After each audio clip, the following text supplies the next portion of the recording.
The last thing we want to address with slope is understanding slope in the context of a word problem. In other words, being able to express slope as a rate of change. Consider the following scenario.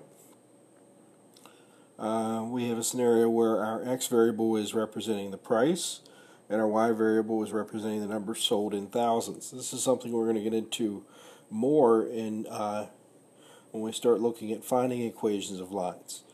But for now, in our word problem, x represents the price, y represents the number sold in thousands. Okay? So as we go through here, consider, well, we want to know what the slope means. Consider a slope of negative 2/5, which we'd probably prefer to write as a decimal in these word problems, negative 0.4. All right, we'd like to interpret what that slope means. So first, in terms of the number, negative 0.4. Remember, you can think of slope as being over 1, so that would be telling us, because it's negative, that y is decreasing by 0.4 each time x increases by 1. Now, in this problem, y is the number sold in thousands, so that 0.4 is going to be 0.4 thousand, or 0.4 times 1,000, which would be 400. So now y again applies, as we see here, to the number sold.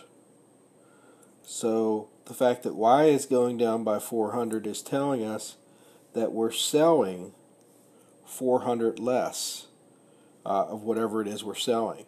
So we can say that the number sold is decreasing by 400 or decreases by 400. And that's going to happen anytime x goes up by 1, but x is the price. So in other words, that happens when the price is raised $1. So here, kind of makes sense, right? If we charge more, we're going to sell less. And here the slope is actually telling us how much less we're going to sell. For every dollar we raise it, we're going to sell 400 fewer. Now the next example uses the same idea, except something really weird happens here. Here we have a positive slope. Again, that would mean that y goes up by a quarter, 0.25, every time x goes up by 1. Again, though, remember y is in units of thousands, so that would be a quarter of 1,000 would be 250.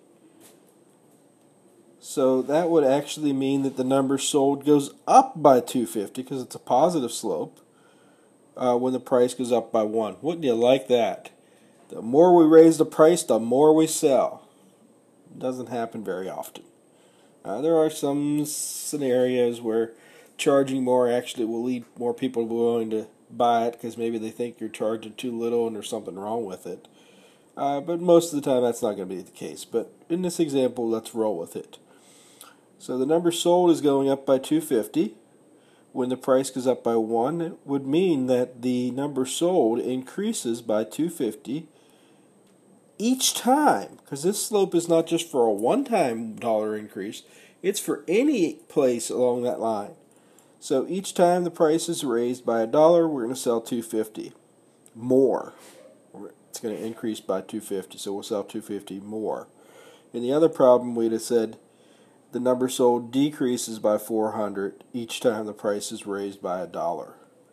Okay, so hopefully this helps you as you do some of these problems with interpreting slope. Understanding slope as a rate of change.